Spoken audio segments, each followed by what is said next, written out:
Astaghfirullah. Bismillahirrahmanirrahim. Assalamualaikum warahmatullahi wabarakatuh. Alhamdulillah wassalatu wassalamu ala rasulillah wa ala alihi wa sahbihi wa mawalah wa la hawla wa la quwata illa billahi wa ba'd. Kita lanjutkan kajian kita, masih membahas kitab Bulughul Maram, dan kita masuk pada hadis dari Abdullah ibnu Umar radhiyallahu anhu. An Abdullah ibni Umar radhiyallahu anhuma qala qala Rasulullah sallallahu alaihi wasallam rahimallahu imra'an shalla arba'an qabla al-'asri. Rawahu Ahmad wa Abu Dawud wa Tirmidzi wa hassanahu wa Ibnu Huzaimah wa sahhahahu. Dari Abdullah ibn Umar radhiyallahu anhu, dia berkata, Nabi sallallahu alaihi wasallam bersabda, semoga Allah merahmati seseorang yang salat 4 rakaat sebelum asar. Hadis ini dikeluarkan Imam Ahmad, Abu Dawud, Tirmidzi dan dihasankannya serta Ibnu Huzaimah dan mensahihkannya. Hadis ini pendapat yang kuat adalah hadis yang lemah. Hadis ini adalah hadis yang lemah karena dalam sanadnya ada Muhammad ibn Muslim ibn Mihran. Walaupun demikian, Al-Imam Daruqutni beliau mengatakan la ba'sa bihi, tidak mengapa.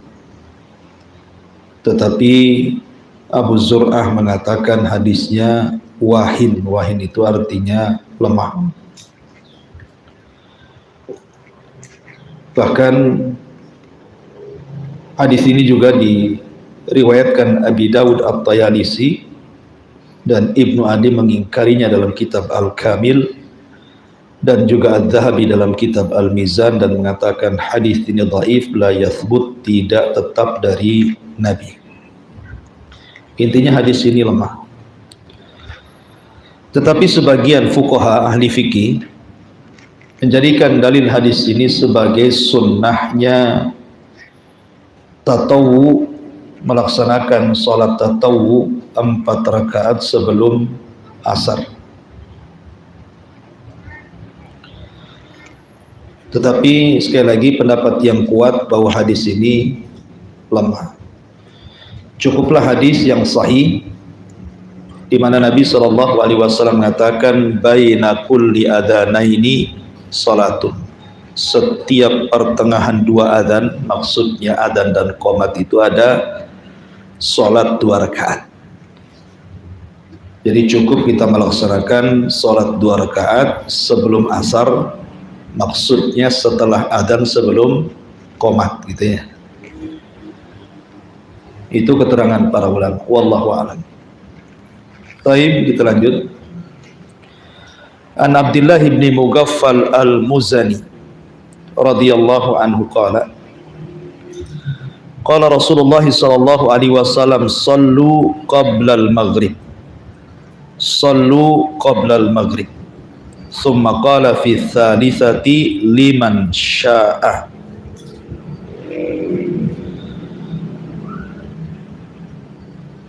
Kemudian karahiyata an yattakhidahan nas sunnatan, rawahul Bukhari.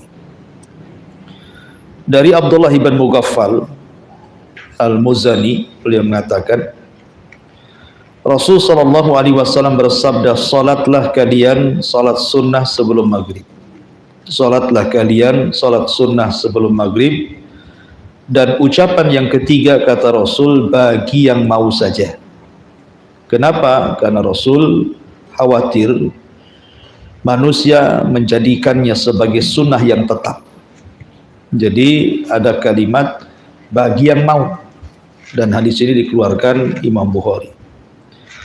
Dalam riwayat Ibnu Hibban, anna Nabiy sallallahu alaihi wasallam shalla qabla al-maghribi rak'ataini. Nabi salat sebelum maghrib 2 rakaat. Kemudian juga riwayat Muslim dari Anas, kunna nusalli rak'ataini ba'da ghurubi syamsi wa kana an-nabiyyu sallallahu alaihi wasallam yarana falam ya'murna wa lam yanhana. Kata Anas bin Malik radhiyallahu an, kami dulu salat 2 rakaat sebelum terbenam matahari. Maksudnya setelah azan sebelum qomat gitu ya. Nabi melihat kita, tapi Nabi tidak menganjur dan tidak melarang. Nabi membiarkan gitu ya. Maka dari 3 riwayat ini kata para ulama bahwa sahabat Nabi sallallahu alaihi wasallam itu kanu yabtadiruna as-siwara yusalluna hatain rak'ataini. Mereka setelah azan maghrib segera mendekati tiang, kemudian mereka langsung melaksanakan salat 2 rakaat. Dan Uqbah bin Amir, seorang sahabat, sampai mengatakan, inna kunna naf'aluhu ala ahdi Rasulillah sallallahu alaihi wasallam. Kami melakukan hal itu di masa Rasul sallallahu alaihi wasallam masih hidup. Dari sini maka hukum salat 2 rakaat sebelum maghrib itu hukumnya sunnah, tetapi bukan rawatib. Ya, dia sunnah saja, dia tidak termasuk salat rawatib yang disebut dengan qobliyah atau ba'diyah. Karena dalam hadis Bukhari tadi, liman sya'a, bagi yang mau mengerjakan saja. Jadi masuknya kepada salat nafilah, bukan salat rawatib. Apalagi ada sebagian ulama memakruhkan, justru makruh salat 2 rakaat sebelum maghrib. Di antaranya Imam Malik dan Imam Syafi'i.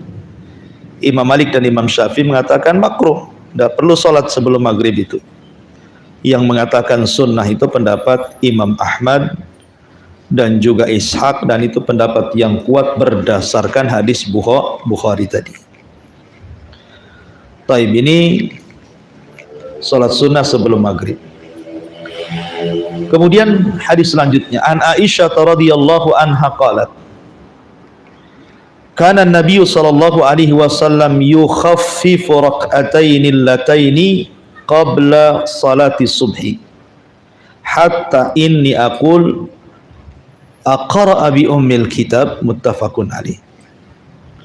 Dari Aisyah radhiyallahu anha, beliau berkata Nabi sallallahu alaihi wasallam meringankan salat 2 rakaat sebelum salat subuh, sampai kami atau aku, kata Aisyah, menyangka bahwa apakah Nabi hanya membaca Fatihah saja, karena saking cepatnya sholatnya gitu kan. Kayaknya Nabi membaca Fatihah langsung ruku, seolah-olah seperti itu. Lah dari sini sudah saya terangkan bahwa 2 rakaat fajar itu dilakukan dengan rakaat yang ringan, karena di waktu itu bukan tempat memanjangkan sholat atau memperbanyak sholat sunnah. Karena inti sholat itu adalah sholat subuh. Sholat 2 rakaat fajar itu hanya muqaddimah, supaya ketika sholat subuh kita semangat. Karena sudah ada gerakan-gerakan, makanya tidak disunnahkan kecuali 2 rakaat saja. Sebelum subuh atau sholat sunnah fajar itu jangan panjang-panjang. Dikhawatirkan kalau panjang-panjang, nanti masuk ke sholat wajib, sholat subuh, kita sudah kecapean. Sehingga kita mendahulukan yang sunnah daripada yang wajib, dan ini salah.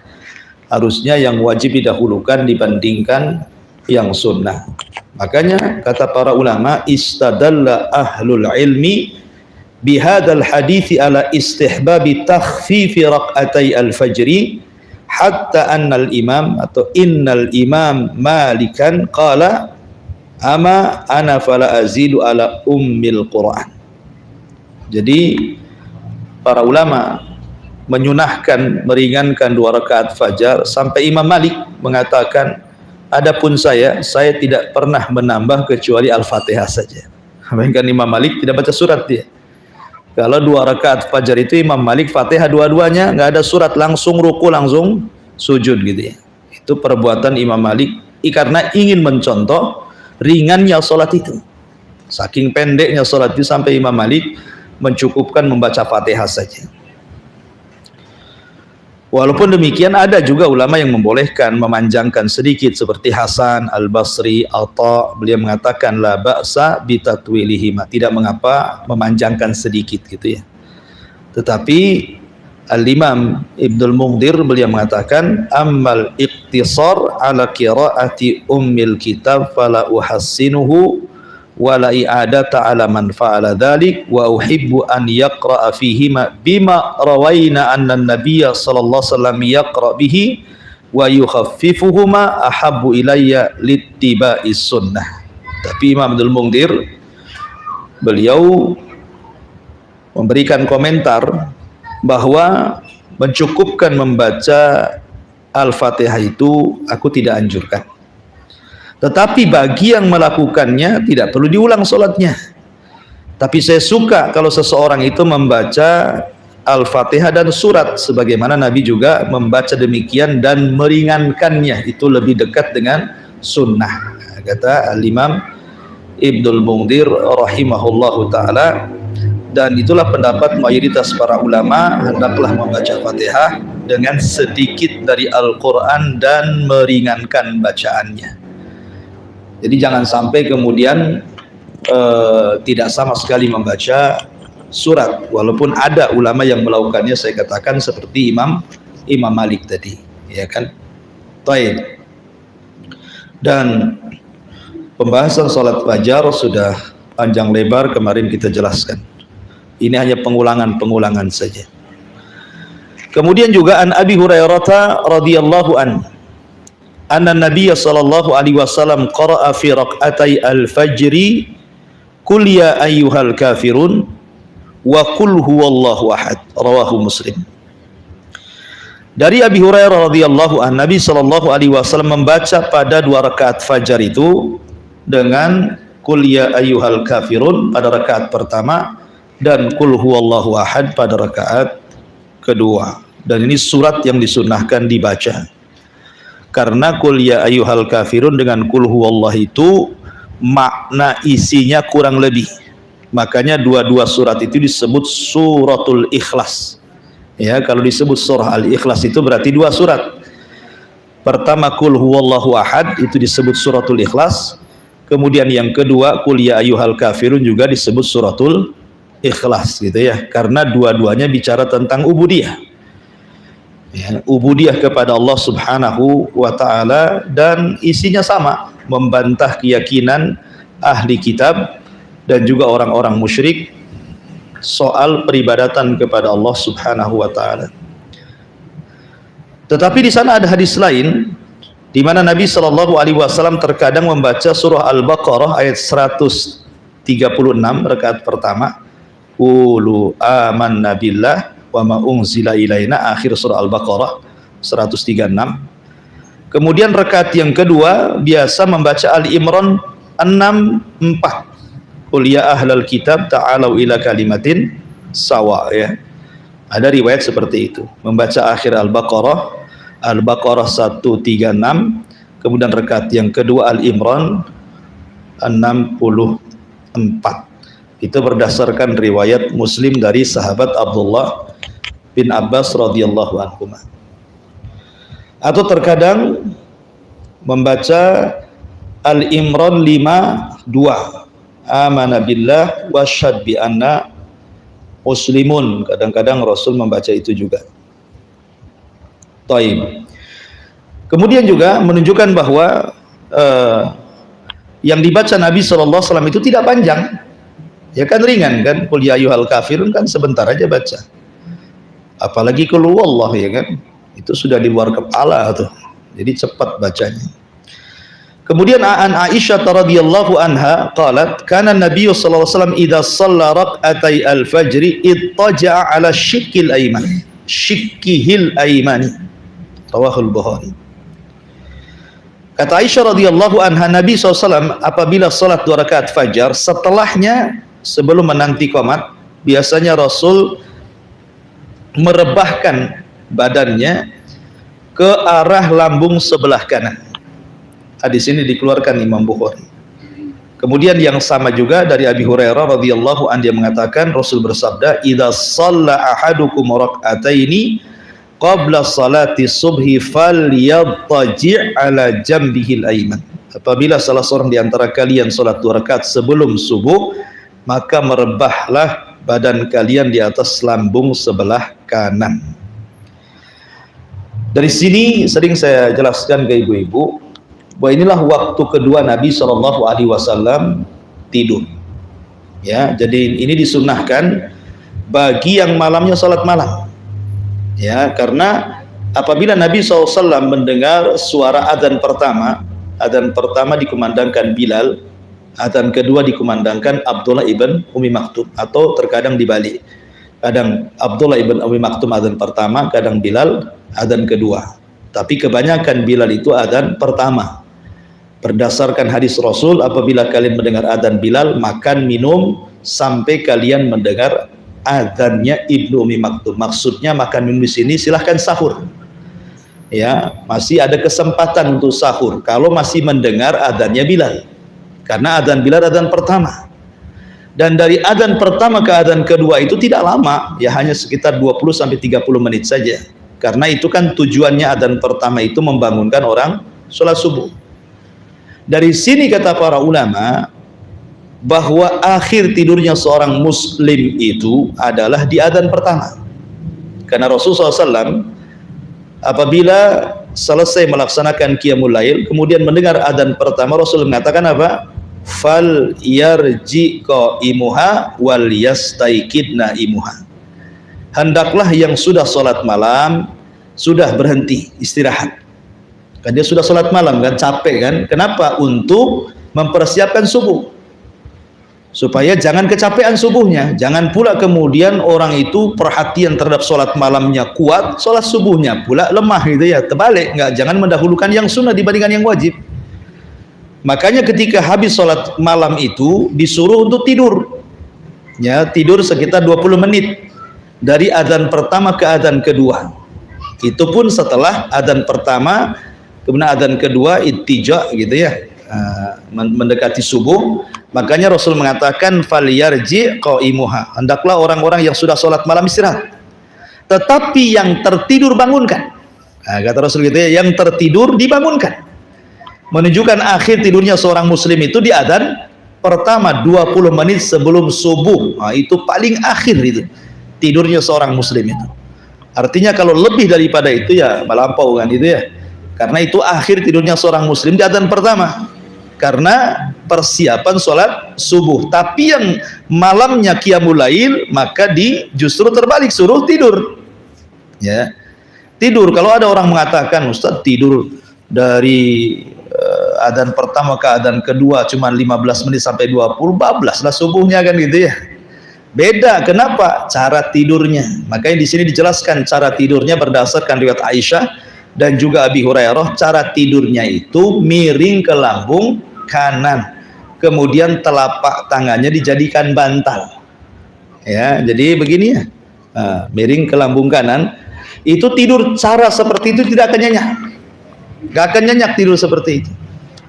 Ya, karena lambungnya tergencet sehingga kalau terdengar suara pasti akan terkejut dia, mudah bangun maksudnya. Ya, karena itu sebenarnya bukan tidur, maksudnya untuk istirahat saja. Tapi kalau tertidur pun tidak ada masalah, karena Rasul terkadang tertidur sampai ngorok juga. Ya, walaupun hanya 15 sampai 20 menit itu kan. Nah, karena supaya ketika sholat subuh itu sudah fresh lagi gitu ya, sehingga sholat malamnya tidak mempengaruhi sholat subuh. Nah, jadi itu penting seseorang itu bagi yang qiyamul lail, menghabiskan malamnya untuk qiyamul lail, istirahat 20 menit sebelum subuh.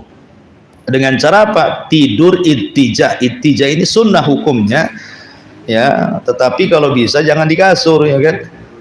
Jangan pula AC dibuat 16, bantal pula buk empuk, telentang pula bablas jam 7 bangun lah ya kan.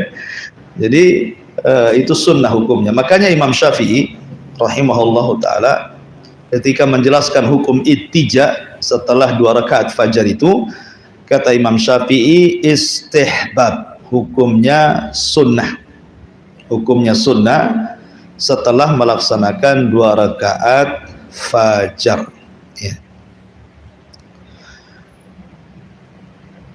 Tetapi apakah kemudian tidur ittija itu juga disunnahkan di rumah ataukah di masjid ya? Karena ini kan Nabi SAW biasanya melakukannya di masjid ya. Al-Hafidz Ibnu Hajar rahimahullah ta'ala dalam kitab Fathul Bari beliau mengatakan dhahaba ba'du salafi ila istihbabiha fil baiti dunal masjid. Sebagian ulama salaf bahwa tidur itu dilakukan di rumah bukan di masjid. Dan ini sebagaimana riwayat dari Ibnu Umar, dikuatkan sebagian guru-guru kami bahwa Rasul tidak pernah tadi saya katakan Rasul di masjid. Yang betul adalah bi annahu lam yanqul anin Nabi SAW annahu fa'alahu fil masjid. Rasul tidak pernah melakukan tidur ittija itu di masjid. Artinya Rasul melakukan di rumah karena memang rumahnya juga dekat dengan masjid kan. Dan juga telah sahih dari Ibnu Umar bahwa beliau yuhassibu man yaf'alu fil masjid. Bahwa Ibnu Umar sampai agak sedikit keras gitu ya, melarang bagi orang yang melakukannya di masjid. Mungkin bahasa kita ya jangan tidur gitu ya. Artinya bahwa ittija ini sunnah di rumah ya, berdasarkan perkataan Al-Hafidz Ibnu Hajar dan asar daripada Ibnu Umar radhiyallahu anhu. Jadi kalau sudah di masjid ya di masjid baca Quran lah sambil nunggu qomat gitu ya. Taib, ini sampai di sini pembahasan salat sunnah fajar. Kita masuk pada qiyamul lail. An Ibni Umar radhiyallahu anhu maqala qala Rasulullah sallallahu alaihi wasallam salatul laili masna masna fa idza khasyiya ahadukumus subha shalla rak'atan wahidah tutiru lahu ma qad shalla muttafaqun alaih wa li khamsati wa sahahahu Ibnu Hibban salatul laili wan nahari masna masna wa qala an-Nasai hada khata'un. Dari Ibnu Umar dia mengatakan Rasul bersabda salat malam itu hendaknya dilakukan 2 rakaat salam 2 rakaat salam. Apabila salah seorang di antara kalian takut terlewati subuh, maka salatlah 1 rakaat. Maksudnya salat witir ya. Kemudian dalam riwayat yang disahihkan Ibnu Hibban, salat malam atau salat siang itu dilakukan 2 rakaat salam 2 rakaat salam. Taib. Bicara tentang salat malam, pertama keutamaan malam dibandingkan siang. Mana yang lebih utama, waktu malam atau siang? Maka ulama mengatakan bahwa malam lebih afdol dibandingkan siang. Dengan berbagai alasan. Satu, karena malam itu tempat berkhalwat kita dengan Allah. Malam itu tempat berkhalwat kita dengan Allah. Di siang hari susah berkhalwat dengan Allah. Kenapa? Karena semua orang terbangun. Semua orang sibuk dengan dunia. Sehingga kalau kita berkhalwah itu agak kesulitan. Tapi kalau malam, mudah seseorang itu berkhalwat berdua-duaan dengan Allah Subhanahu wa ta'ala. Yang kedua, hadis tentang turunnya Allah Subhanahu wa ta'ala di sepertiga malam, di mana Nabi SAW bersabda yanzilu rabbuna ila sama'id dunya fi kulli thuluthil lailil akhir wa dhalika kulla lailatin thumma yaqulu Allahu azza wa jalla li ibadihi man yas'aluni fa'utiyah wa man yad'uni fa'astajibalah wa man yastaghfiruni fa'aghfiralah. Jadi Allah Subhanahu wa ta'ala turun ke langit dunia pada sepertiga malam akhir itu setiap malam. Kemudian Allah Subhanahu wa ta'ala berfirman kepada hamba-hambanya, siapa yang minta ku beri, siapa yang berdoa ku kabulkan, siapa yang minta ampun ku ampuni. dosa-dosanya, dan itu setiap malam, dan itu hanya di malam, bukan di siang hari. Allah tidak pernah mengatakan demikian di siang hari. Allah hanya mengatakan di malam hari, menunjukkan bahwa malam lebih utama dibandingkan siang. Kemudian juga dalil yang menunjukkan malam itu lebih utama dibandingkan siang adalah peristiwa Isra dan Mi'raj. Isra Mi'raj dilakukan bukan di siang hari, tapi di malam hari, selepas salat Isya. Nabi SAW kemudian diperjalankan dari Masjidil Haram ke Masjidil Aqsa yang disebut dengan Isra. Kemudian dari Masjidil Aqsa ke Sidratil Muntaha yang disebut dengan Mi'raj. Dan malam itu pula Rasul turun dan kembali ke Haram, menunjukkan bahwa peristiwa itu terjadi di malam hari, menunjukkan malam hari adalah waktu yang sangat istimewa. Makanya sholat sunnahnya juga istimewa. Sholat sunnah di malam hari jauh lebih utama dibandingkan sholat sunnah di siang hari. Kemudian juga malam hari mudah seseorang itu tafakur, bertafakur kepada Allah Azza wa Jalla lebih mudah dibandingkan di siang hari. Makanya Allah mengatakan inna fi khalqis samawati wal ardi wa ikhtilafil laili wan nahar la ayati liulil albab. Ketika turun ayat ini, Nabi SAW menangis dari Isya sampai subuh. Ya. Kenapa? Karena merasa sedih gitu ya.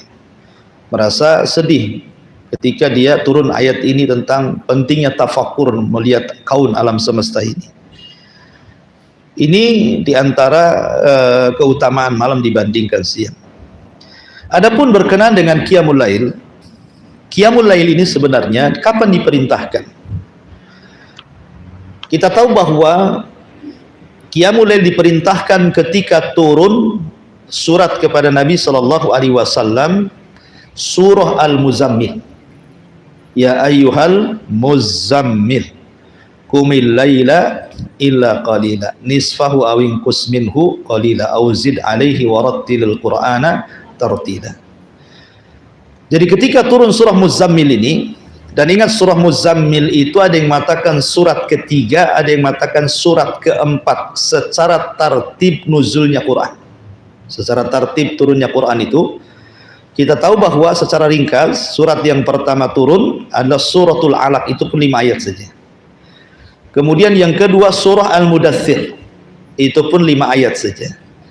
Kemudian yang ketiga khilaf, apakah surah Nun dulu, Nun wal qalami wa ma yasturun, ataukah Al-Muzammil dulu? Ada yang mengatakan Al-Muzammil dulu baru surah Nun. Artinya di antara dua ini, imma surah Muzammil itu surah keempat setelah Nun, imma surah Muzammil itu surah ketiga baru setelah itu turun surah Nun. Kemudian setelah itu turun surah Al-Lahab. Kemudian setelah itu baru surah Al-Fatihah. Jadi surah Al-Fatihah itu surah ke-6 yang turun. Nah, baru setelah itu, baru secara tertib turunlah surat-surat ayat-ayat sampai 30 juz selama 33 tahun. Dari sini kita tahu tertib nuzul Quran itu Al-Alaq, Al-Mudaththir, Al-Muzammil, Nun, Al-Lahab, kemudian Al-Fatihah gitu ya. Lah ketika turun surah Al-Muzammil, surah Al-Muzammil ini, maka surah Al-Muzammil itu satu-satunya surat dalam Al-Quran dari 30 juz itu yang akhir surat memansuh hukum awal surat. Jadi akhir surat itu, di akhir ayatnya dalam surah Al-Muzammil itu memansuh, menghapus hukum awal surat. Satu-satunya surat dalam Al-Quran. Karena di permulaan Al-Quran Allah mengatakan ya ayyuhal muzammil qumil laila illa qalila. Kalimat qumil laila, berdirilah salat malam, di sini tanpa dibedakan antara Nabi dan juga para sahabat atau umatnya, salat malam bagi mereka wajib. Karena ada perintah. Jadi pada permulaan salat tahajud itu, salat malam, maka hukumnya wajib baik bagi Rasul ataupun bagi umatnya. Tetapi di akhir ayat dalam surah Muzammil juga menghapus hukum awalnya. Jadi yang wajib itu sholat malam bagi Nabi saja, tapi sunnah bagi umatnya, gitu ya. Makanya kenapa Nabi SAW itu sampai pecah-pecah kakinya, karena setiap malam wajib bagi dia sholat malam, karena ingin mendapatkan maqamah mahmudah, syafaatul udma pada hari kiamat. Sampai suatu ketika Aisyah radhiyallahu anha mendapati Rasul pecah-pecah kakinya. Kata Aisyah radhiyallahu anha, maksudnya Rasul itu istirahatlah, Bukankah engkau sudah diampuni dosanya yang telah, yang sedang, yang akan datang?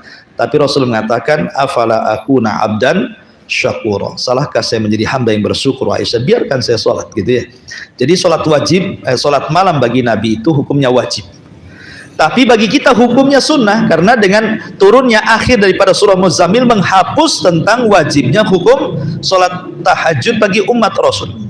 Dan ini salah satu rahmat yang Allah Subhanahu wa ta'ala turunkan kepada kita. Jangankan qiyamul lail, salat 5 waktu saja kadang-kadang kita ini melalaikan waktunya, ya, kadang tepat waktu, kadang di tengah waktu, kadang di ujung-ujung waktu, ya. 5 waktu saja kita sudah kerepotan untuk tepat waktu, apalagi ditambah qiyamul lail, gitu ya, maka lebih susah lagi. Maka ini salah satu rahmat. Hukumnya dari wajib menjadi sunnah, artinya yang mengerjakan dapat pahala, yang meninggalkan pun tidak berdosa. Rahmat mana lagi yang Allah Subhanahu wa ta'ala anugerahkan kepada kita. Baik, sedikit bicara tentang qiyamul lail.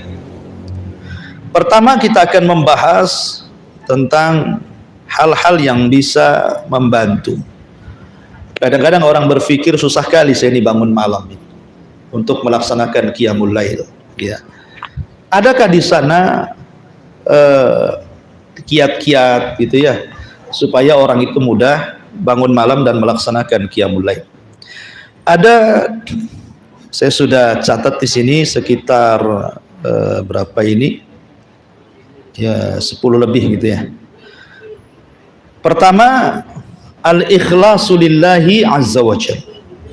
Pertama, niatkan kepada Allah Subhanahu wa ta'ala bahwa dia ingin bangun malam.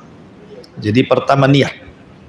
Sebab kalau seandainya ibu bablas sekalipun dan masuk di waktu subuh, berarti niat itu sudah dinilai pahala. Tidurnya ibu itu berpahala jadinya kan, karena niat tidur itu ingin bangun malam, sholat malam.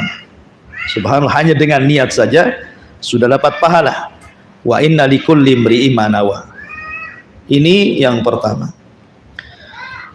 Karena bagaimanapun salahul amali bisalahil qalbi. Kata ulama, baiknya amalan seseorang itu diakibatkan karena baiknya hati seseorang. Kalau hatinya baik, memang ingin sholat malam, pasti Allah akan perbaiki tidurnya, maka dia akan dibangunkan walaupun tanpa menghidupkan alarm.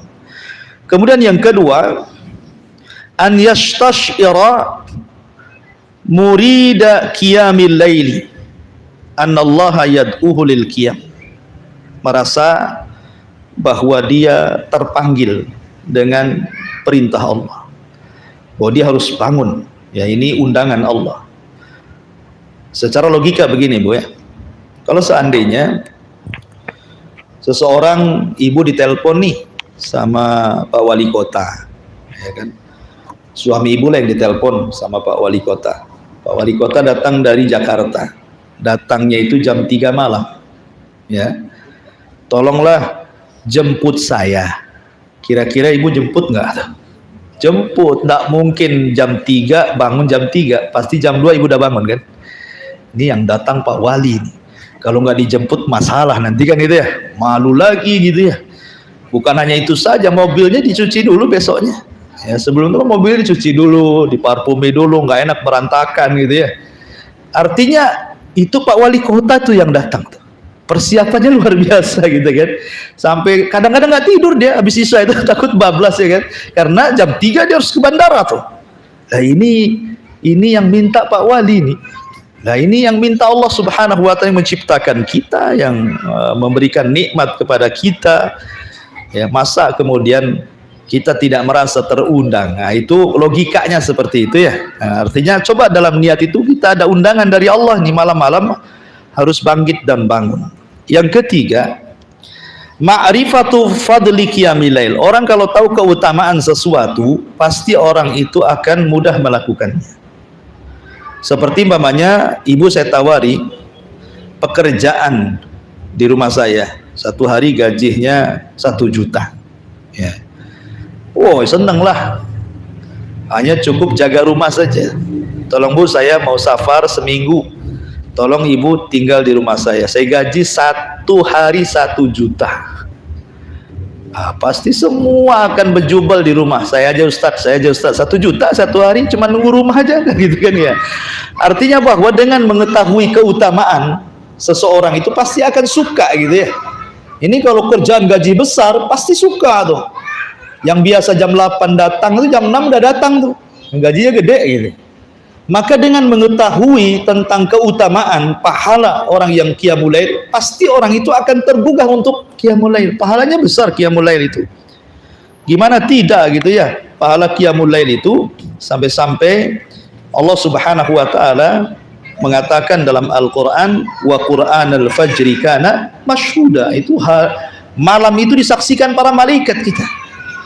Dan dia doakan lagi oleh semua malaikatnya akan dosa-dosa kita gitu ya. Dengan cukup kita tegak qiyamul lail. Dan ingat bahwa qiyamul lail itu bukan terfokus kepada sholat malam saja. Qiyamul lail itu bukan terfokus pada sholat saja. Tapi qiyamul lail itu ada 6 perkara disebut qiyamul lail. Pertama, ibu bangun kemudian berzikir. Itu disebut qiyamul lail. Ibu bangun, ibu baca alhamdulillahilladzi ahyana ba'da ma amatana wa ilaihi nusyur. Ketika ibu berdoa di tengah malam bangun dari tidur, belum lagi sholat malam, doa saja berzikir itu sudah dianggap ibu sudah qiyamul lail.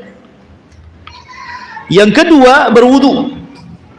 Ketika seseorang berwudu, maka ibu sudah melakukan qiyamul lail. Kemudian setelah berwudu, ibu melakukan zikir. Ya, zikir tasbih, tahmid, takbir, tahlil, itu qiyamul lail. Kemudian ditambah-tambah sholat, maka itu juga termasuk qiyamul lail. Kemudian yang kelima, berdoa, maka itu termasuk qiyamul lail. Yang keenam, istighfar, perbanyak istighfar, itu juga qiyamul lail. Jadi 6 perkara ini disebut qiyamul lail. Walaupun ibu tidak sholat malam, tapi ibu banyak istighfar, ibu sudah qiyamul lail. Gitu loh. Walaupun hanya berwudu, itu sudah qiyamul lail. Walaupun umpamanya ini terbangun, tahu-tahu pengen kencing malas sholat malam gitu ya, wudu saja, habis itu tidur lagi, itu sudah qiyamul lail itu. Walaupun tentu ya pahala akan berbeda-beda. Orang yang memborong semuanya tentu pahalanya lebih banyak kan gitu ya. Orang yang berzikir, kemudian berdoa, kemudian membaca doa sebelum tidur, kemudian wudu, kemudian sholat, istighfar, tentu akan lebih banyak pahalanya. Tetapi cukup mamanya malas sholat malam, ibu baca Quran saja, itu sudah qiyamul lail. Jadi qiyamul lail itu artinya menghidupkan malam. Itu qiyamul lail itu. Dengan ibadah kepada Allah, dan ibadah itu kan mencakup istighfar, baca Quran, berzikir, sholat, berwudu, itu semua ibadah. Jadi tidak harus menghususkan seseorang harus sholat malam gitu ya kan. Orang itu kan ada iqbal dan idbar. Hati seseorang itu terkadang ada iqbal. Iqbal itu artinya semangat. Idbar itu artinya futur. Kan tidak setiap malam kita semangatkan, mesti ada futurnya. Mungkin ibu malas karena mungkin 1 hari itu kerja keras sehingga malamnya malas bangun. Sudahlah cukup bangun malam, berwudu, baca Quran sebentar, tidur lagi gitu ya. Maka itu sudah qiyamul lail juga namanya. Jadi qiyamul lail tidak mesti dengan sholat, walaupun afdolnya tentu dengan sholat. Dan yang bisa menghilangkan ikatan setan 3. Ya, 1, berzikir setelah bangun tidur, alhamdulillahilladzi ahyana ba'da ma amatana wa ilaihi nusyur, maka hilang 1 ikatan. Kemudian yang kedua berwudu, maka hilang 2 ikatan. Kemudian yang ketiga sholat, hilang 3 ikatan. Karena setiap kita ini sebelum tidur, setan akan menguasai tengkuk kita, semua manusia ya. Setan akan datang kemudian mengikat tengkuk setiap hamba. Kenapa tengkuknya? Karena ubun-ubun itu tidak ada yang bisa menguasai kecuali Allah. Nasiyatim biyadi. Ubun-ubun itu berada di tangan Allah. Setan tidak bisa menguasai ubun-ubun orang. Maksudnya ubun-ubun itu depan. Ini ubun-ubun namanya. Setan tidak bisa menguasai otak depan. Setan itu hanya menguasai otak belakang. Lah otak belakang kita itu diikat sama setan 3 ikatan. 3 ikatan diikat. Sehingga ketika mendekati sepertiga malam, maka setan akan membisikkan di telinga kita, nim naumatan tawila, tidurlah, malam masih panjang, tidur gitu ya. Sampai kemudian subuh 14 lah qiyamul lail. ya kan? Jadi disuruh tidur dikipas-kipas sama setan tuh ya. Tidur, ngapain bangun tidur katanya kan. Mimpi-mimpi yang indah. Jadi ketika itulah seseorang bisa susah untuk bangun kecuali orang yang dirahmati. Sebelumnya sudah ada niat bangun gitu ya. Kemudian dia terbangun. Kalau ingin hilang 3 ikatan ini, karena 3 ikatan ini menentukan hidup ibu di pagi hari. Ya, semangat tidaknya, hatinya baik dan tidaknya gitu ya. Itu ditentukan dengan 3 ikatan ini. Kalau kita bisa melepaskan 3 ikatan ini, pertama dengan berzikir setelah bangun tidur, hilanglah 1 ikatan, kemudian berwudu setelah tidur, hilanglah 2 ikatan, kemudian sholat walaupun hanya 1 rakaat witir, hilang 3 ikatan, maka paginya kata Rasul, orang ini akan baik hatinya dan akan semangat hidup. Dan orang ini akan diberikan kesehatan yang tidak diberikan kepada orang yang tidak pernah melakukan qiyamul lail. Jadi menentukan bangunnya tuh. Ya, jadi dari sini menunjukkan bahwa 3 perkara ini yang bisa menentukan hilangnya 3 ikatan. Tapi kalau seandainya ingin qiyamul lail saja, membaca Quran gitu ya, ya itu juga termasuk qiyamul lail. Kemudian di antara hal-hal yang bisa membantu qiyamul lail adalah an-nadharu fi halis salafis salihin. Lihatlah kondisi para salafun salih. Sampai Abu Hanifah rahimahullahu taala itu disebut al-watad. Ya, al-watad. Watad itu seperti pasak yang ditancap. Ibu kalau buat tenda kan ada pasaknya itu. Ya, pasak. Jadi Abu Hanifah itu saking khusyuknya sholat, tidak bergerak gitu ya, itu seperti pasak yang ditancap Abu Hanifah. Dan kita tahu Abu Hanifah itu satu di antara 4 ulama yang pernah menghatamkan 1 Al-Quran dalam 1 rakaat witir. Ya, yang tentu yang pertama sahabat Utsman ibn Affan, kemudian Tamim ibn Aus Ad-Dari, ya itu juga orang yang pernah menghatamkan Quran. Kemudian Abu Hanifah, kemudian Sufyan Ats-Tsauri. Ini 4 orang terkenal nih. Perhatian mereka kepada Quran luar biasa. Maksudnya ketika sholat luar biasa.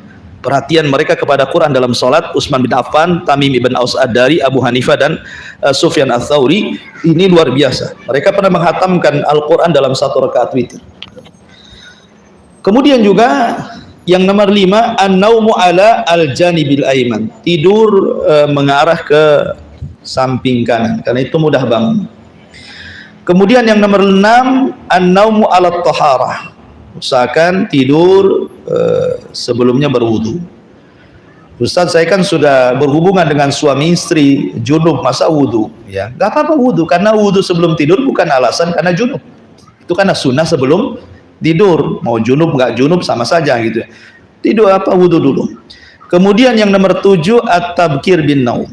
Nah, ini yang paling penting, menentukan jam tidur. Nah, menentukan jam tidur itu karena Nabi SAW dan para sahabat itu kan tidur mereka habis Isya, karena Rasul memang menganjurkan tidak boleh ngobrol setelah Isya dan tidak boleh tidur sebelum Isya ya. Setelah maghrib tidak boleh tidur, tapi setelah Isya jangan ngobrol.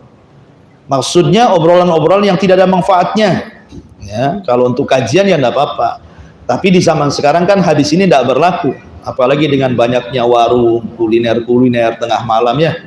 Makin banyaknya food court, ada lagi angkringan tepi danau, ada lagi sampai ke mana-mana kan. Yang viral-viral itu penasaran pula, malam pula bukanya, kan? Bukan siang itu ya, angkringan itu malam rupanya bukanya. Itu pula yang menjadikan orang tidak bisa tidur tepat waktu itu. Nah, sehingga ya wajar kalau seandainya orang tidak bisa bangun malam itu ya karena jam tidur pun tidak pernah diperhatikan. Kalau kita mengikuti tidurnya Rasul habis Isya, dan itu secara kesehatan juga sudah diteliti, memang tidurnya Rasul itu mukjizat. Karena Rasul itu mengatur soal tidur, tapi Rasul tidak mengatur soal makan. Rasul itu hanya mengatur soal tidur saja. Kalau makan Rasul tidak mengatur. Walaupun dijelaskan Rasul itu makan itu biasanya makan itu paling akhir sebelum maghrib. Kecuali lagi puasa, maka Rasul makan setelah maghrib gitu ya. Tapi kan Rasul tidak menganjurkan. Ya, maksudnya perbuatan Rasul seperti itu. Kalau pagi kurma 7 butir sarapannya, kemudian siang baru makan berat, kemudian sore juga makan berat tetapi sebelum maghrib. Kalau tidak puasa, kalau puasa setelah maghrib. Tapi kan tidak dianjurkan. Lain dengan tidur. Ya, Rasul itu menganjurkan sekali tidur itu dalam bentuk perintah lagi. Seperti umpamanya tidur siang. Rasul memerintahkan kilu fa inna syaitan la yakil.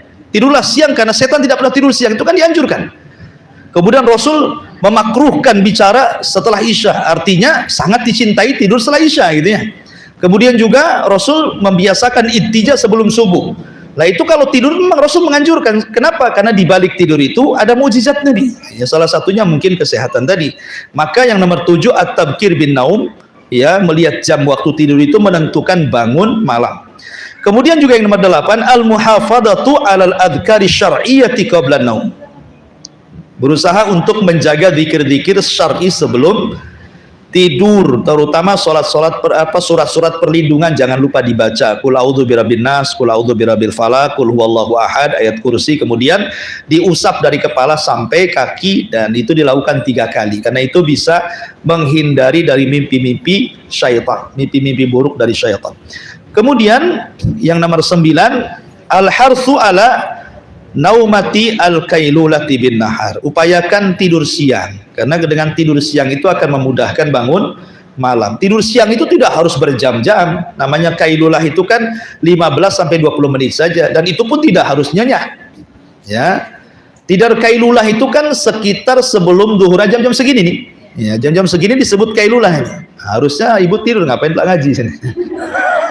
Artinya bukan, tidur kailulah itu hanya untuk direbahkan saja. Jadi ibu capek nih aktivitas di rumah, nyapu, ngepel, masak, nyuci, apa semua kan.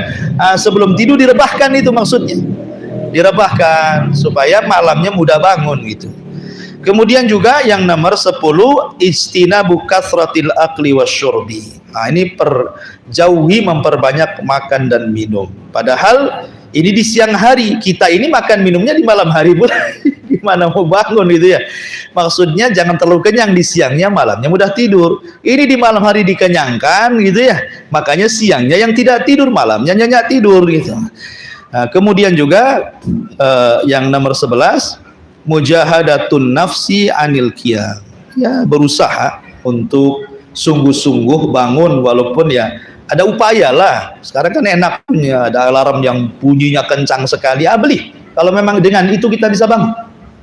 Ya, karena wasilah yang mubah itu jadi ibadah kalau digunakan untuk ibadah. Ibu beli alarm itu kan mubah saja, tapi kalau untuk membangunkan qiyamul lail jadi sunnah tuh. Jadi berpahala gitu, perkara mubah jadi pahala karena untuk sebuah pahala. Kemudian juga istinabudz dzunubi wal ma'asi. Upayakan jauhi dosa dan maksiat di siang hari karena itu yang melemahkan di malam hari untuk bangun malam. Ya. Termasuk juga ingat muhasabatun nafsi wa taubihuha ala tarkil qiyam. Introspeksi diri dan buruknya orang itu kalau tidak pernah bangun malam. Wallahu alam, ini hal-hal yang bisa membantu orang untuk bangun malam.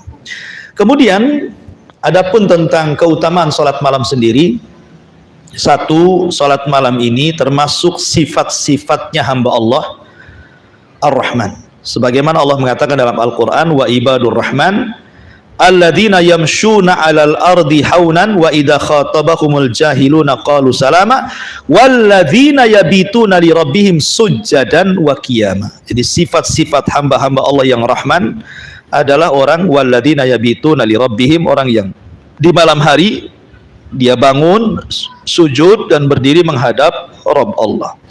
Kemudian yang kedua, di antara keutamaan qiyamul lail adalah memperoleh manzilatul aliyah, tempat yang sangat tinggi, di mana dalam sebuah hadis Allah Subhanahu wa taala akan menyediakan satu ghuraf. Ghuraf itu kamar.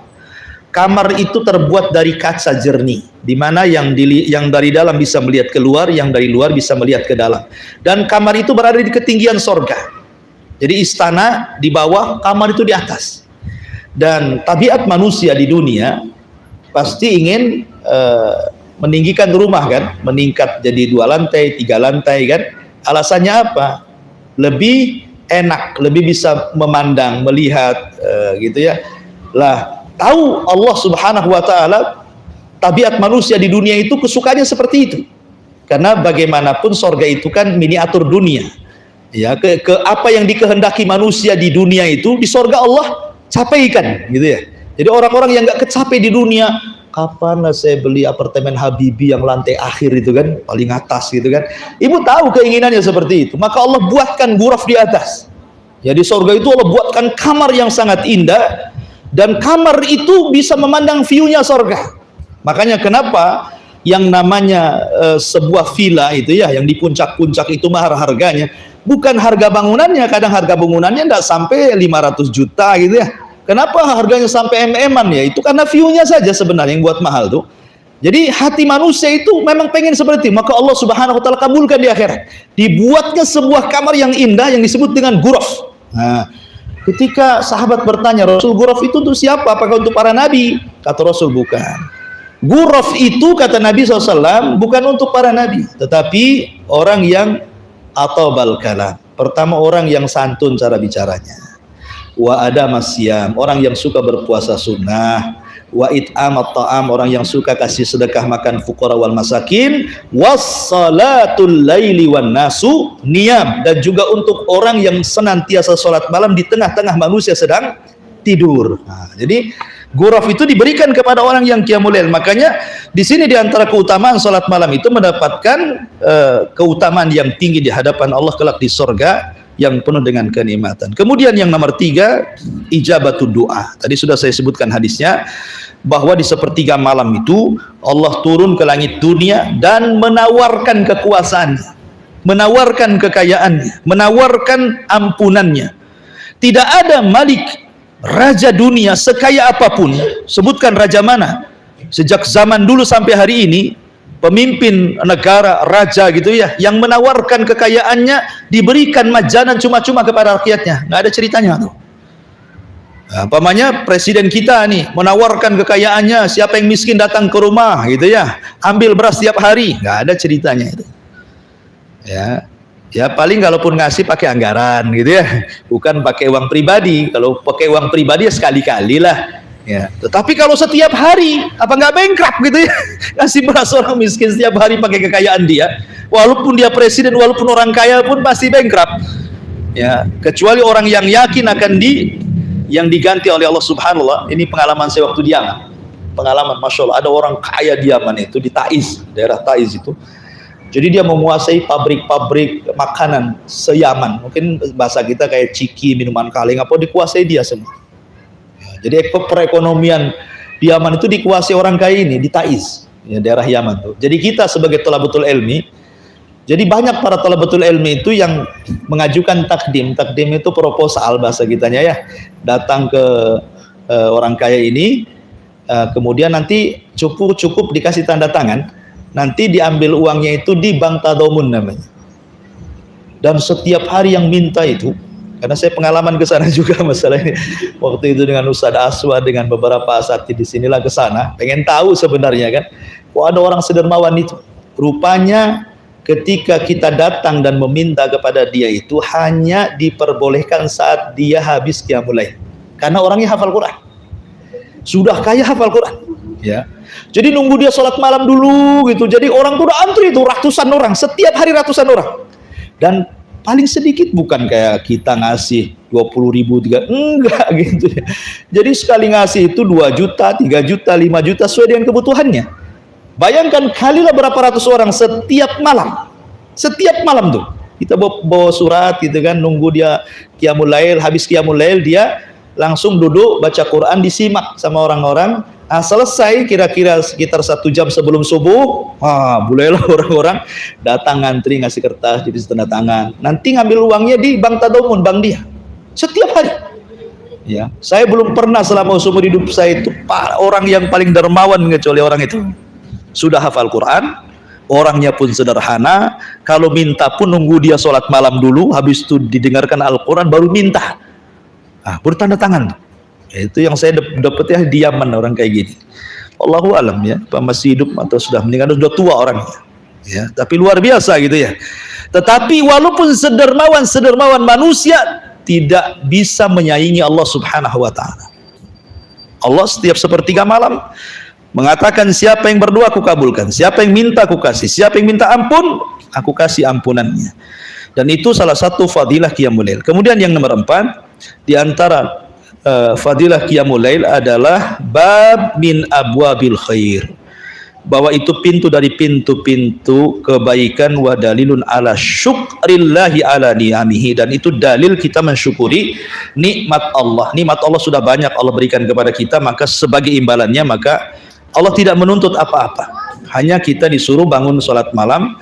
Kemudian yang terakhir, yang kelima, bahwa sholat malam seafdol-afdolnya sholat sunnah dari sholat sunnah selain daripada di malam hari, artinya qiyamul lail. Wallahu a'lam. Banyak fadilah-fadilah yang berkaitan dengan sholat malam, dibaca sendiri dan cari sendiri.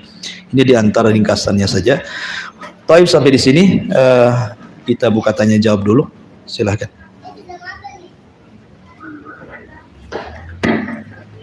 Assalamualaikum Ustaz. Waalaikumsalam. Ustaz mau tanya, tadi kan surat Al-Muzammil di akhir itu untuk ayat yang terakhirnya itu memanggilkan ayat yang sebelumnya. Berarti sebelumnya itu sahabat dan Rasulullah itu melakukan sholat qiyamul lail itu wajib bagi mereka. Iya. Jadi sholat malam itu di permulaan itu wajib hukumnya. Jadi tidak sahabat, tidak Rasul, mereka melaksanakan qiyamul lail. Bahkan berdosa kalau tidak melaksanakan qiyamul lail. Tetapi karena melihat memang ketidaksanggupan para sahabat, maka kemudian Allah Subhanahu wa taala menurunkan akhir surah Al-Muzammil memansuh tentang hukum wajibnya qiyamul lail. Dan itu salah satu rahmat kasih sayang Allah kepada kita. Samalah ketika Rasul salat puasa wisol. Rasul kan puasa wisol. Wisol itu artinya dari sahur ke sahur. Sahurnya di waktu sahur, bukannya di waktu sahur, itu namanya wisol. Sahabat pada awalnya mengikuti cara Nabi berpuasa wisol itu, tapi melihat sahabat akhirnya sampai ada yang pingsan-pingsan gitu ya, maka Rasulullah SAW kemudian menasihati agar jangan mengikutinya. Alasannya, aku diberikan makan dan minum oleh Allah, kalian diberikan minum sama siapa gitu kan? Aku kuat karena Allah yang memperkuat diriku. Maka akhirnya sahabat pun tidak lagi mengikuti wisolnya Nabi gitu ya. Jadi ada perkara-perkara yang tadinya berlaku kepada para sahabat, tapi Allah tidak akan membebani sebuah syariat kecuali sesuatu yang mampu dilakukan hambanya. Nah, salah satunya qiyamul lail. Ya. Jangankan itu sholat 5 waktu saja, Musa alaihi salatu wassalam sudah memprediksi umatmu tidak akan sanggup. Kan Musa mengatakan seperti itu. Ketika syariat sholat 5 waktu, kata Rasul, Allah mensyariatkan bagi umatku sholat 5 waktu. Kata Musa, naik lagi. Umatku tidak akan mampu. Tetapi alasan Rasul, fastahyaitu rabbi, aku sudah malu. Udahlah, nggak apa-apa, 5 waktu saja itu sama dengan 50 waktu. Artinya perkataan Musa menjadi sebuah kenyataan kan. Umat Islam banyak yang nggak mampu kecuali orang yang dirahmati. Makanya kenapa Allah mengatakan, wa innaha lakabiratun illa alal khashiin. Salat 5 waktu itu berat kecuali bagi yang khusyuk gitu ya, ringan bagi mereka. Tapi Allah mengatakan wa innaha lakabirah, asalnya berat salat itu. Kecuali orang-orang yang khusyuk maka ringan bagi mereka. Intinya bahwa salat malam itu wajib di awal, kemudian menjadi sunnah di akhir, tetapi bagi umatnya Rasul tetap wajib. Ya, wallahu a'lam.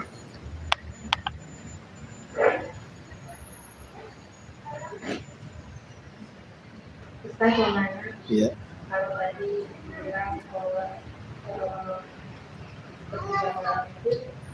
Allah akan mengabulkan permintaan banyak. Bagaimana orang yang lain nanti dia mengatur dirinya apa yang dia minta belum dikabulkan. Ya, alhamdulillah. Ada orang yang merasa berdoa tetapi tidak pernah dikabulkan. Boleh jadi doa itu kan semacam senjata. Kata Imam Ibnul Qayyim, doa itu semacam senjata. Senjata itu terkadang dia tajam, tetapi yang memainkannya tidak pandai. Maka percuma. Orang tidak pandai mana, ya meleset-meleset terus. walaupun panahnya yang bagus, busurnya yang bagus. Ya. Ataupun mungkin orang yang memanah nih handal hebat, tapi busurnya dari tusuk gigi, kan? Gimana mau dimainkan gitu kan? Artinya doa itu dari dua arah.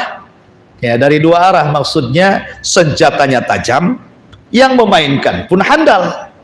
Baru akan kena tuh sabetannya.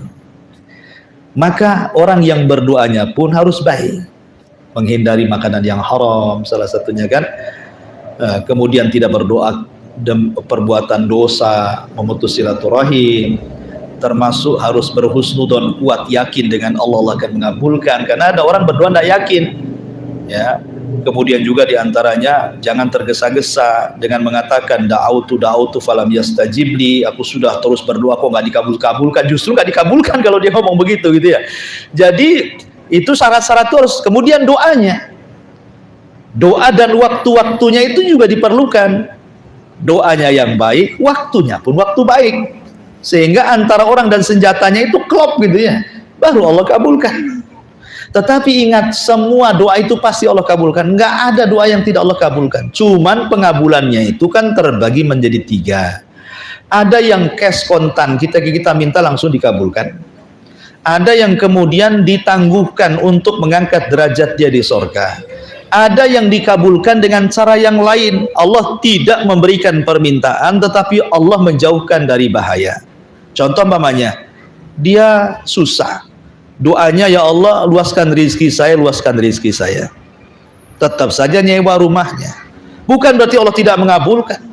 Boleh jadi pengabulannya nggak seperti itu. Tapi pengabulannya mungkin orang ini jarang kena sakit, gitu kan? Sebab kalau seandainya dia sakit, kemudian permintaannya dikasih, percuma, karena nanti untuk biaya sakitnya sudah habis. Nah gitu maksudnya, diberikan kesehatan, ketenangan, pengabulannya dengan cara yang lain. Ya, tidak mesti harus apa yang kita minta. Boleh jadi ada sesuatu yang jauh lebih baik pengabulannya dibandingkan yang kita minta. Nah, itu kadang-kadang kita suudzon saja sama Allah. Dengan diberikan kesehatan, dengan kita berdoa, kita minta uang 100 juta. Tetapi Allah Subhanahu wa ta'ala kemudian habis itu dikasihkan musibah bagi kita. Sakit, kanker, operasi lebih dari 100, habislah itu duit kan itu. Tetapi dengan diberikan kesehatan, walaupun tidak diberikan uang, itu lebih besar. Kenapa? Tidak merasakan sakit, tidak merasakan operasi, tidak merasakan tegang, tidak merasakan bingung mau mati atau nggak mati gitu kan. Artinya bahwa kenikmatan jauh lebih besar. Jadi begitu cara pengabulannya. Tapi tidak ada doa yang tidak dikabulkan. Orang kafir saja dikabulkan. Iblis lo berdoa dikabulkan. Ya Allah, tangguhkan usiaku sampai hari kiamat. Itu doa bukan? Doa. Dikabulkan tidak? Dikabulkan. Iblis lo dikabulkan. Apalagi kita bukan iblis. Ya, kalau iblis saja doa dikabulkan, bagi manusia. Ya, apalagi kita orang yang beriman, orang Islam. Tetapi ya tadi harus melihat bahwa ada hikmah-hikmah kenapa tidak lekas dikabulkan itu. Ada hikmah-hikmahnya. Kita harus mencari di sekitar kita. Wallahu a'lam. Bismillah, Assalamualaikum warahmatullahi wabarakatuh. Waalaikumsalam. Ustaz,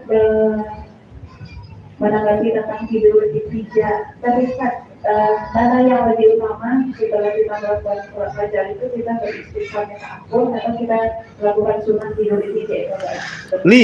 Lihat kondisi ibu. Ibu ini kalau sholatnya, umpamanya bangun separuh malam. Rasul itu kan sifat sholatnya 2 waktu. Pertama Rasul tidur separuh malam, kemudian dia qiyamul lail separuh malam. Atau Rasul tidurnya 2/3 malam, kemudian 1/3 malamnya beliau bangun. Dan itu disyaratkan dalam surah Muzammil, nisfahu, separuh malam. Rasul tidur, separuhnya Rasul qiyamul lail. Au zid alai, atau Rasul menambah tidurnya sedikit, dari separuh menjadi 2/3. Nah, kemudian 1/3-nya bangun, gitu ya. Nah, kalau kita lelah, namanya orang sholat malam separuh malam 1 jam berdiri kan lelah bu ya kan. Jangan sampai kemudian kelelahan ini mempengaruhi sholat subuh. Ya, jangan sampai. Jangan alasan ngantuk sholat subuh gara-gara qiyamul lail. Mendingan ndak qiyamul lail daripada kemudian sholat subuhnya terlantar. Perhatikan sholat subuh, tetap sholat subuh itu sholat wajib masalahnya. Qiyamul lail ini sholat sunnah. Ya. Jangan berarti kemudian utamanya banyak, seolah-olah qiyamul lail lebih hebat dibandingkan subuh. Salah. Ya, jadi jangan mengganggu. Nah, makanya kenapa disuruh istirahat itu kan, supaya subuhnya itu fresh lagi, bangkit lagi gitu ya, nggak capek lagi kakinya. Kalau kita sudah capek berdiri, habis itu duduk lagi, pinggang kena gitu kan, sholat subuh udah doyong-doyong tuh sholatnya.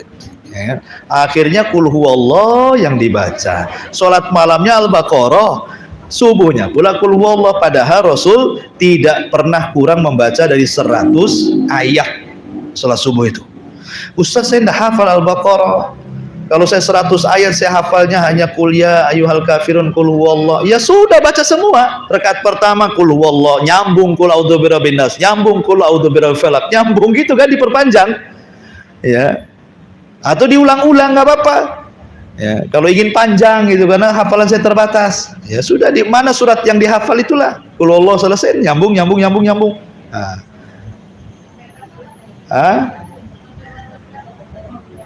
Gimana? 100 ayat. Paling sedikit Rasul itu 100 ayat. Tetapi itu kalau kita mau mengikuti sunnah Nabi, mau diperpanjang, itu kuat kita kan, lagi semangat gitu ya. Apalagi kalau memang hafal Al-Baqarah, Ali Imran, An-Nisa, ya luar biasa gitu. Tapi kalau yang hafalnya, dan saya nggak yakin tuh hafal, cuman surat-surat pendek aja lah, dari alam yakunil ke bawah lah kan itu ya. Lam yakunil ke bawah, lam yakun aja udah panjang tuh. Ya, kayak panjang kalau kita jadi makmum, kapan rukunya lam yakunil? Karena terbiasa yang pendek yang dibaca. Wallahu a'lam. Ustaz, ini ada satu pertanyaan titipan. Begini, ada yang bertanya, kan tadi disebutkan kiat-kiat bangun malam. Nah, salah satunya wudhu sebelum tidur. Nah, ada kadang-kadang beliau ini sudah berwudhu, tapi dia kentut lagi, gitu, wudhu kentut lagi. Jadi bagaimana itu? Kentutan orangnya. Iya, alhamdulillah. Ya ini kayak orang beser ya, orang beser gitu kan. Wallahu alam, kalau kayak orang kencing-kencingan gitu kan, maka sebagian para ulama kan katanya menggunakan pempes gitu ya. Yang jelas jangan sampai bocor. Ya, sebab kalau bocor berarti bisa batal gitu. Seperti orang di rumah sakit pakai kateter itu kan. Selama tidak bocor, maka ketika sholat tidak ada masalah. Tapi kalau sampai bocor ya sama dengan kencing namanya. Karena memang kondisinya darurah, ad-daruratu tubihul mahdurat. Orang yang sering kentut terus gitu kan, ya. Kalau memang terjadinya terlampau dekat waktunya, tapi kan masa kentut terus 24 jam? Ada ya? Hah? Oh, pas tidur saja. Ya enggak masalah. Enggak, yang penting wudu. Lah sekarang orang yang junub. Orang junub itu kan hadas besar. Lalu apa fungsinya wudu? Wudu kan menghilangkan hadas kecil. Junub ini hadas besar lagi. Tetap aja wudu kan gitu ya. Karena intinya bukan menghilangkan hadas. Sunnah sebelum tidur. Sunnah sebelum tidur wudu itu. Ya wudu saja dan itu sunnah hukumnya. Soal nanti kentut ya tidak ada masalah. Yang penting kan sudah wudu dia. Nah, kalau habis wudu kemudian kentut, wudu lagi kentut, kapan tidurnya? Kasih kentut wudu aja kan gitu. Nah, enggak satu kali saja. Bahkan bukan hanya itu, orang suami mau mengulang melakukan hubungan saja disunahkan wudu. Padahal kan dia sedang junub, belum tentu apa fungsi wudunya. Kalau secara logika wudu menghilangkan hadas kecil, sementara dia sudah junub, hubungan dengan istri itu hadas besar. Tapi memang Rasul menyuruh seperti itu sunnahnya. Kalau melakukan hubungan mau menambah 2 kali suruh wudu. Alasannya apa? Ansyad kan, supaya orang itu lebih semangat kan gitu. Bukan masalah wudunya, ada hikmah yang lain di balik itu. Sama juga wudu sebelum tidur, kalaupun sudah kentut ya sudah, yang penting sudah wudu. Nah, kemudian berzikir di situ. Allahu a'lam. Ya sekira cukup ini pada setengah 12. Subhanallah bihamdika asyhadu an la ilaha illa anta astaghfiruka wa atubu ilaik. Allahu ta'ala. Assalamualaikum warahmatullahi wabarakatuh.